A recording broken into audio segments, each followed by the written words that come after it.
Hi everybody, I am Diane Applewhite. Today is one of those days I have to show somebody how to make tea cakes.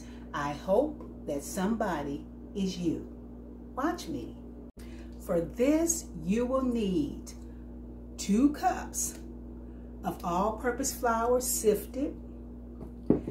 You'll need 1 teaspoon of baking powder, a half teaspoon of baking soda, a teaspoon of nutmeg, a pinch of ground mace, which is optional.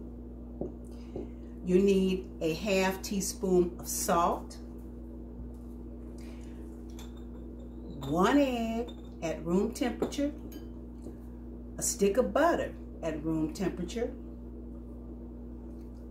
a 1/4 cup of buttermilk at room temperature,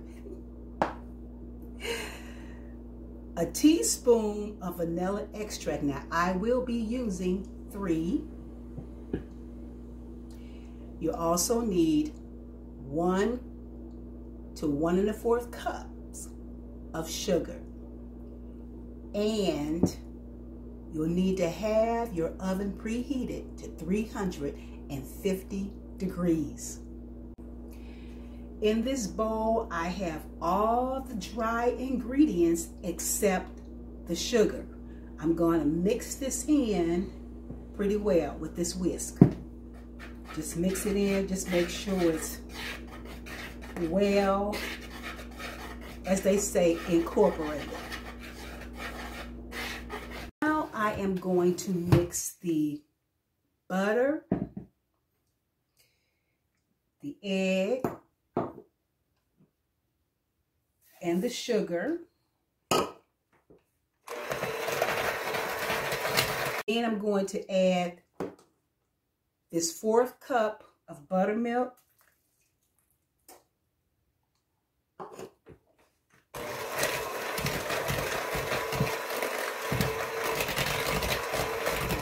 going to mix it too long. And then I am going to add the vanilla extract. Now you can always start with 1, but I already know, and I say this all the time, that I like 3. So I'm going to go ahead and get those 3 teaspoons in here.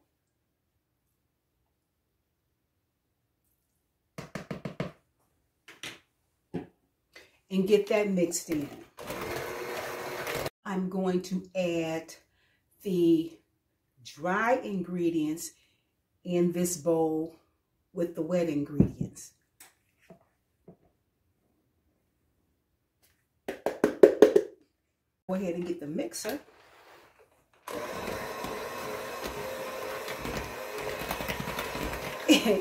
This is how we do it. So I'm going to get that mixed in. Some anyway.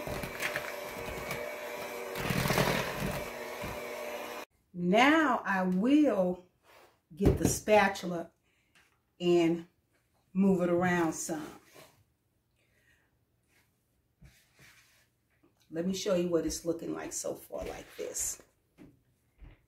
And when I'm done, the dough should be, let me move this over.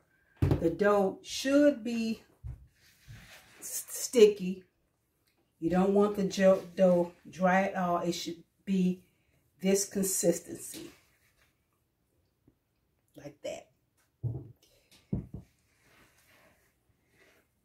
Now what I'm going to do, once I get this dough mixed just a little bit more, I am going to put it in the refrigerator for about 20 to 30 minutes because I want my dough firm when I start to work with it. It's been 30 minutes. The dough is firm the way I like it. Now I'm going to brush,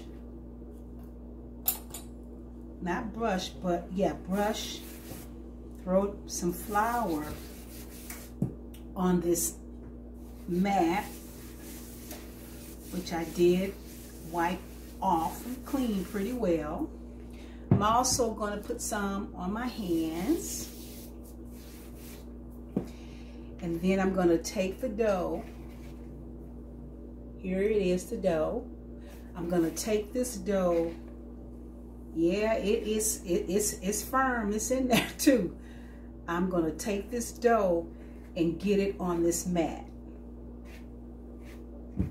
Ooh, that's firm. Alrighty. I'm going to get this on the mat. And come on off now. Now that's kind of slowing me down. Can't have that. Put some more flour on my hands. And then kind of, well, knead it some.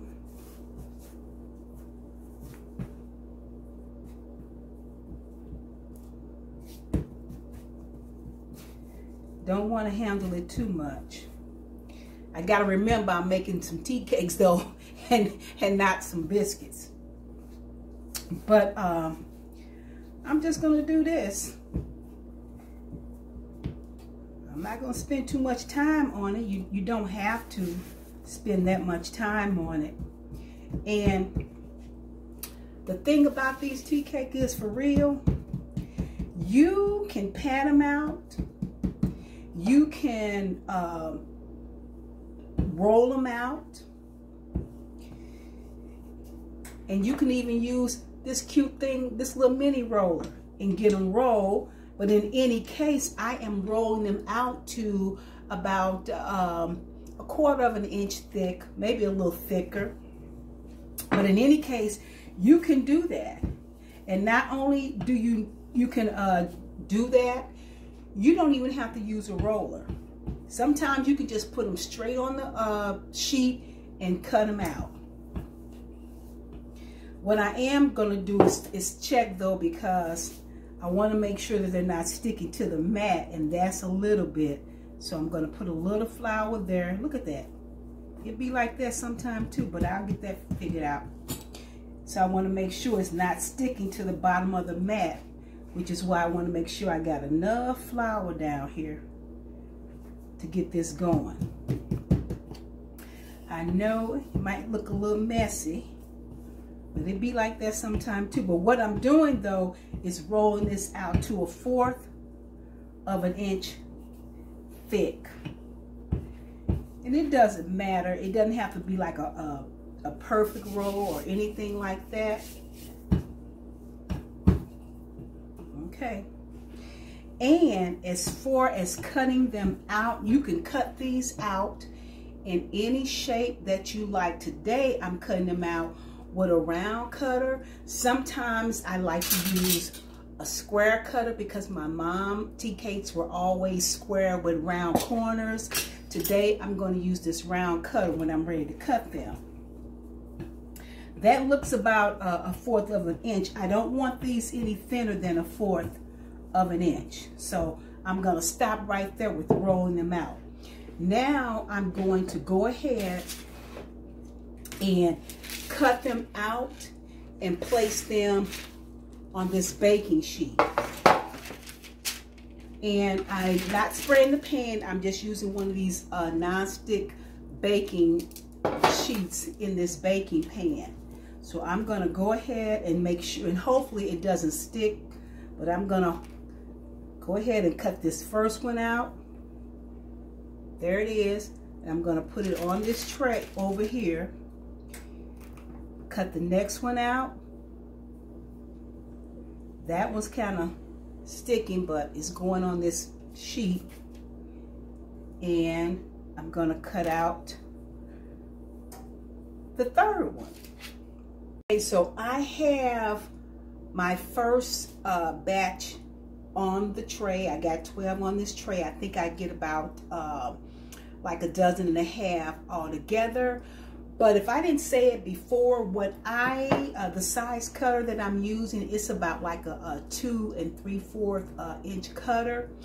And What I want to show you now before they go into the oven is, this is totally optional, but these would not be tea cakes unless I press them down with the fork like my mama used to. So that is what I am going to do right now before they go in the oven. Press them down.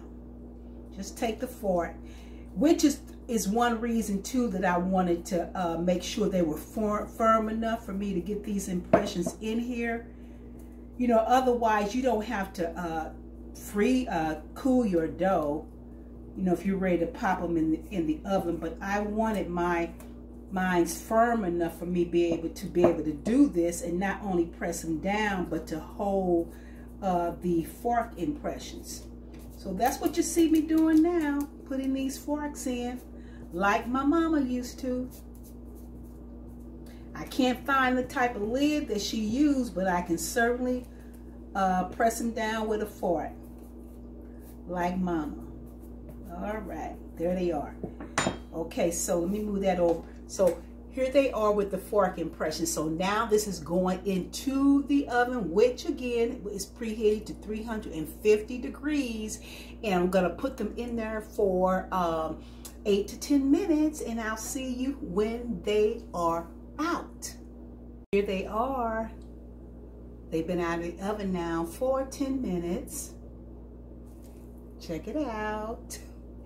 I did have to take a knife though and kind of cut between them because they were kind of baked together.